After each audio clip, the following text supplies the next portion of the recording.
I'm here again and again. Ngayon naman, nandito ako nag-walk. Nako, Rufa, kamusta ang buhay Amerika? Todo to! Yes. Hi, baby.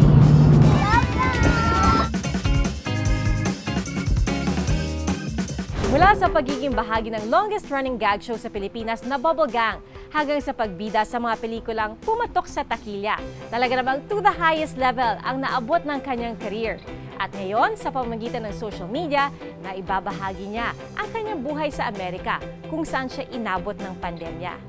May balak pa ba siyang umuwi ng Pilipinas at bumalik sa showbiz? Ngayong gabi, kamustahin natin ang nag-iisang sexy comedian na si Rufa May Quinto.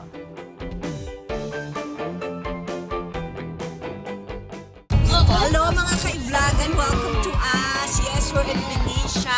Hello, we're in Sedona now and we're going to Chapel of the Holy Cross. Enjoy kami. Todo na to, for the road, guys. Kembot mo yan, kembot! Todong-todo ng araw ang buhay ngayon ng sexy comedian na si Rufa May Quinto. Yes, nakit ko na po. Hindi madali, pero kayang-kaya. Don't worry, very short. Kuwela pa rin niyang naibabahagi sa atin ang kanyang mga ganap sa Amerika bilang isang asawa at ina.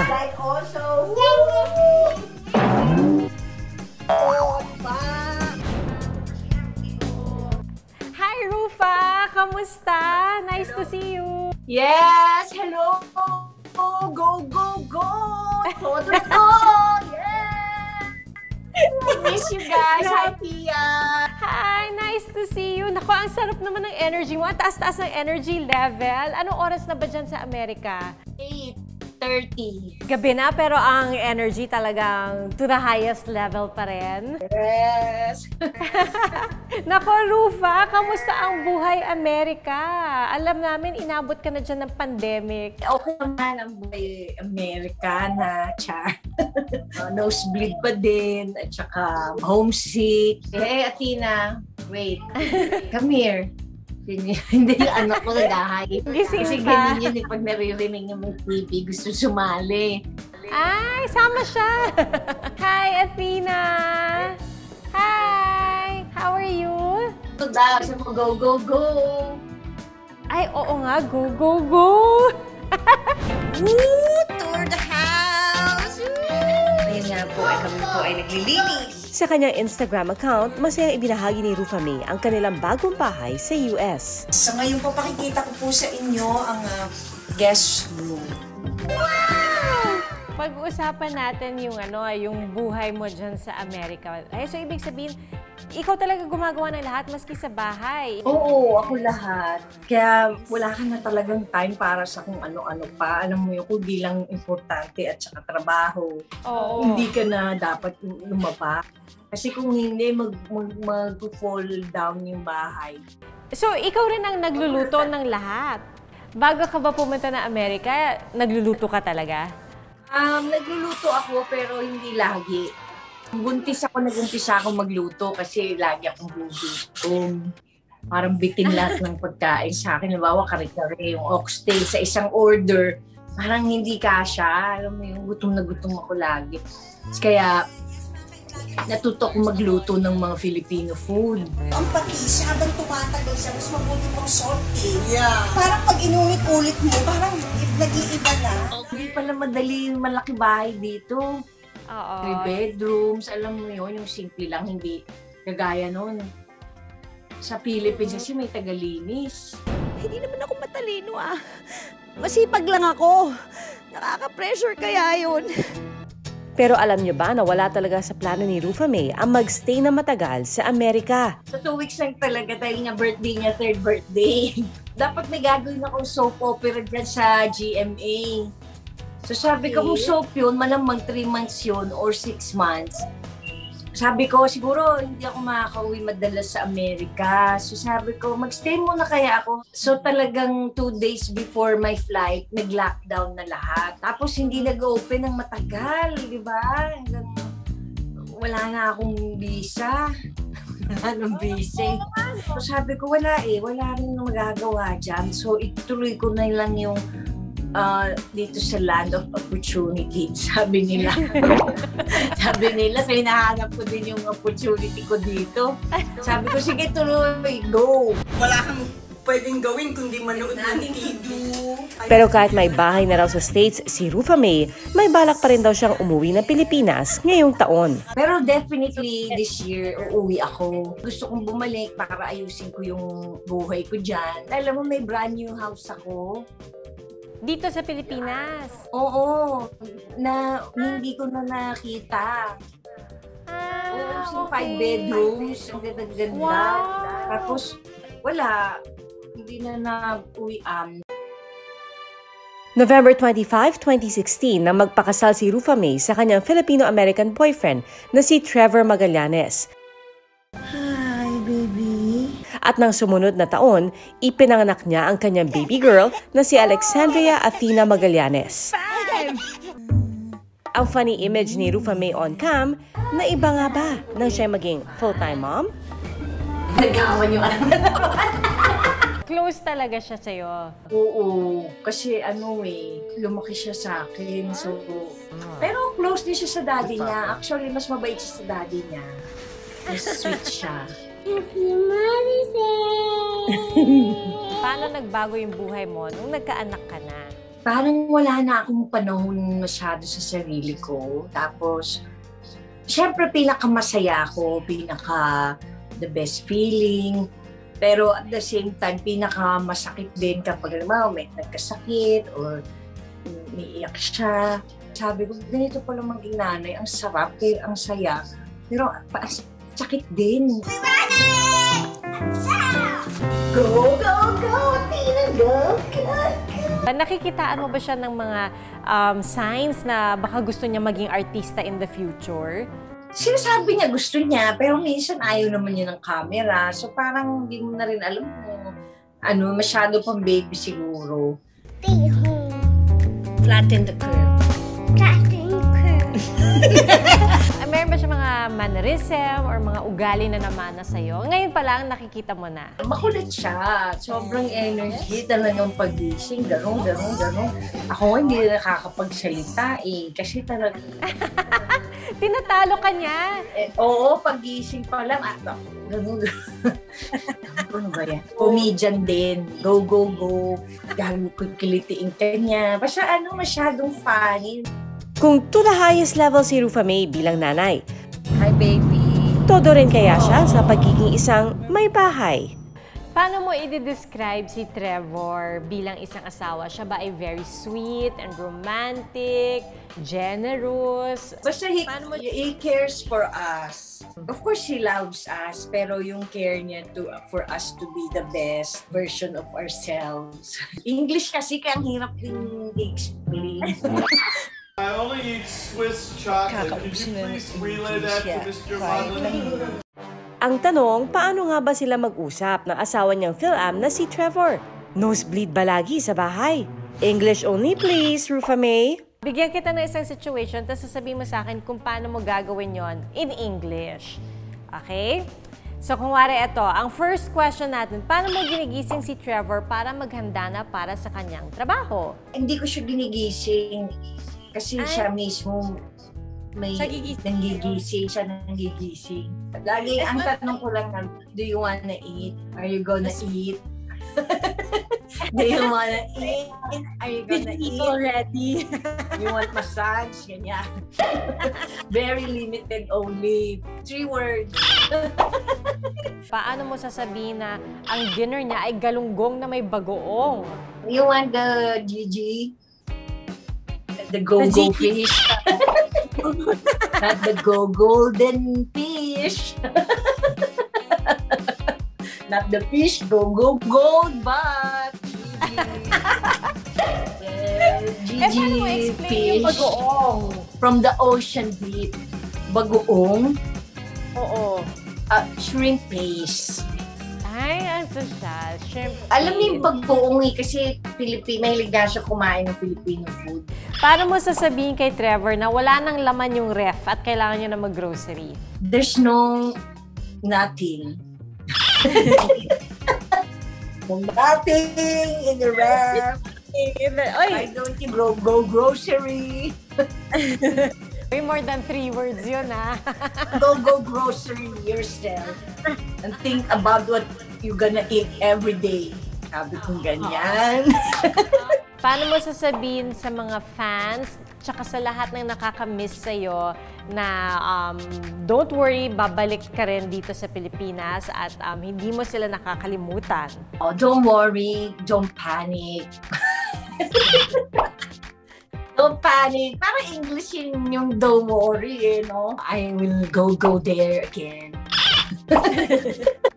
Don't panic. I will be back to front of camera. Ito na yun. In the front of you guys. Kumari si Trevor ang kausap Susunod, mo. sa May tunay na halong buhay. konting comedy. More acting para kay Ayan, Rufa May okay. Quinto. 3, 2, 1, action! Iyan lang ang sa akin. Tagandanan.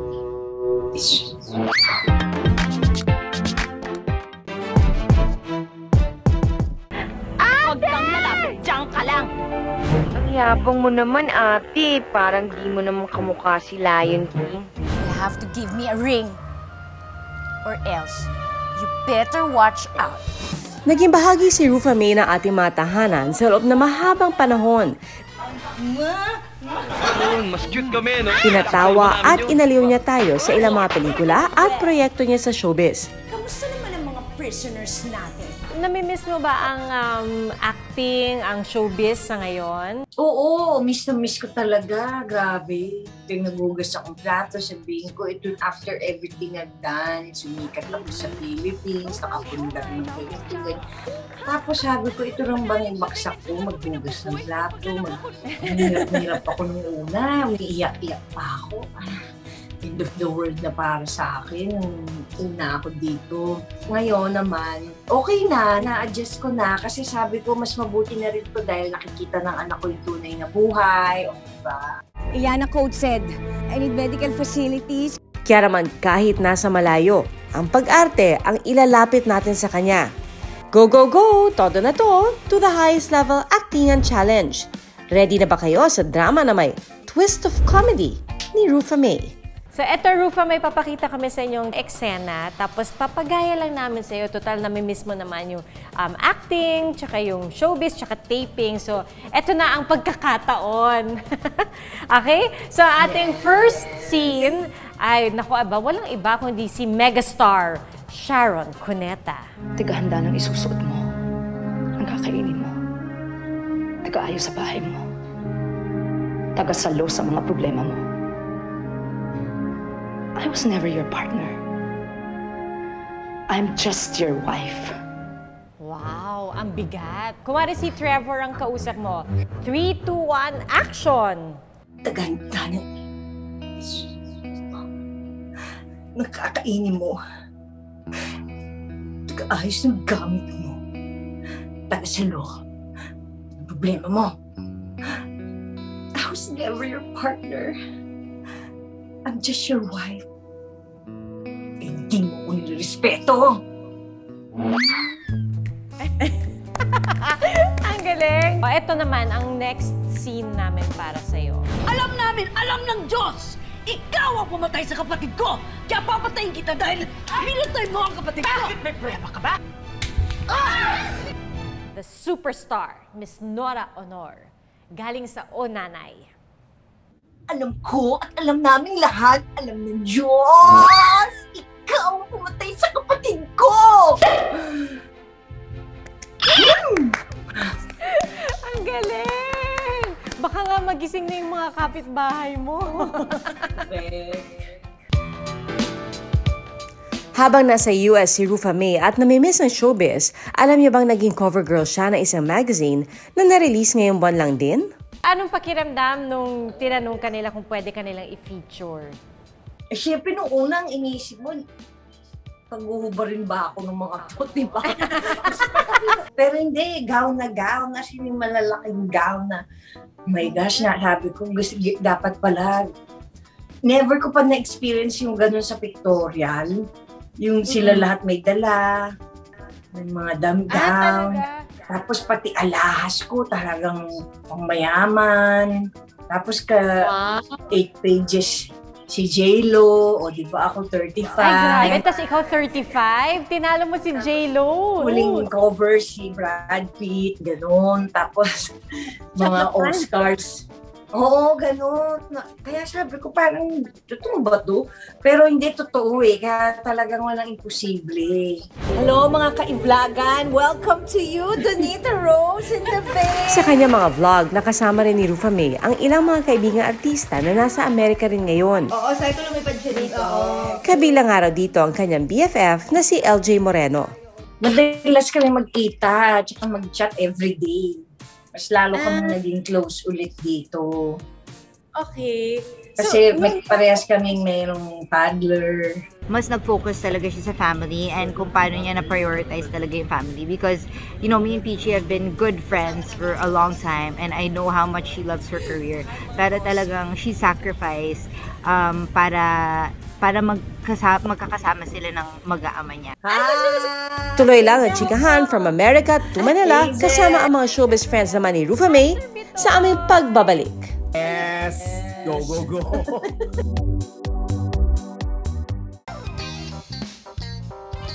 Okay ka lang? Ha? Ang pagiging komedyante ni Rufa May Quinto, matagal din niyang naibahagi sa pamamagitan ng longest running gag show na Bubble Gang. At ngayong gabi, ilan sa kanila ang sorpresa sa kanilang kaibigan. Ano to? Hi! Hazel! Wow! Hello! Sexy naman! May isa pa tayong special guest. Hi, Sir Bitoy! Yes! Go, go, go! Basta naman! Uy, Bitoy! Nakakamiss naman kayo! Ay, ano ba? Diyan ka pa pala? Go, go, go lang! Hanggang ngayon, pumapagaspas ka pa rin.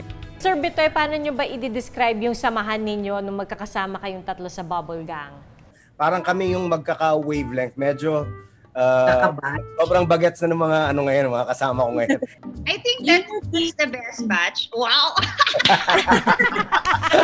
Okay lang naman kung we're the best eh. Hindi matatawaran ang talent at saka yung skills sa Akala ko hindi matatawaran yung mga namin. Pag pinagsama-sama lahat. Pero ito, kasi pinag-uusapan natin yung tunay na buhay ni Rufa May. May hihingi ako ng tig-isang secret revelation. Yung talagang pinakamatinding secret tungkol kay Rufa May na pwede yung ibunyag sa amin. Si Peachy iyakin. Iyakin. Madalas yan magsisimula ng kwento na talagang todo with action, with gestures. Tapos maya-maya may iyak na. Oo. Kasi kaka-diet yata eh.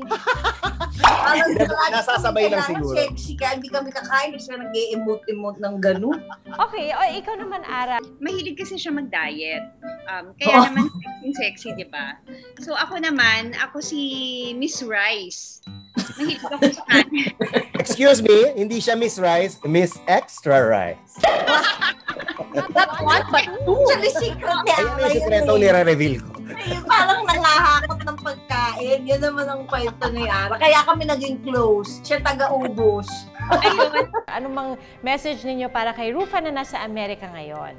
Alam ko na may mismo na yung pamilya mo dito sa Pilipinas. Pero, kagaya nga na sinasabi mo lagi, go, go, go lang. Tsaka, todo na to. Hindi kasi alam ko mahirap yung kinalalagyan mo pagka yung hindi mo nakikita yung pamilya mo. Pero dahil nga siguro isa kang talagang go, go, go girl, you put fun in everything you do. Tuloy-tuloy mo lang yung pag-inspire sa ibang mga tao na maging masaya. Thank you, Sir Bitoy. How about you, Ara? Meron kang message for Rufa? I know you're happy where you are right now. Wala sa vocabulary ko na mag-aasawa yan. Kasi medyo takot yan eh. Lalo na pag nagiging serious yung guy sa kanya, umaatras yan. At parang pag serious na sa kanya, parang natatakot siya. That's why nagulat ako na nag-asawa siya. Nauna pa nga siya sa akin. Tapos pero nauna ka naman nagka-baby. Nauna ako nagka-baby.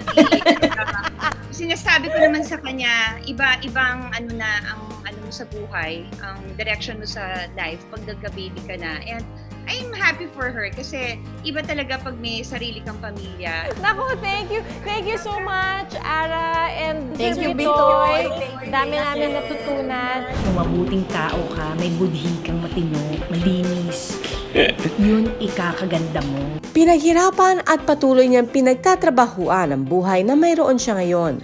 Para kay Rufa May Quinto, kahit nasaan man siya sa mundo, hindi siya titigil sa pag-abot sa kanyang pangarap dahil lahat ng ito ay para sa pamilya. Natagpuan na namin ang lugar. Ano ang aral ng tunay na buhay ni Rufa May Quinto? Ang aral po ay walang imposible. Kasi kung para sa'yo, para sa'yo. Never too late. Lahat ng pangarap mo. Remember what you've accomplished and nothing is impossible. Yes. Hanggang sa susunod na Miyerkules, ako po si Pia Arcangel. Bawat karanasan, may mga aral na tumatatak sa ating puso at isipan. Sama-sama muli tayo makibahagi sa mga kwentong personal dito lang sa Tunay na Buhay.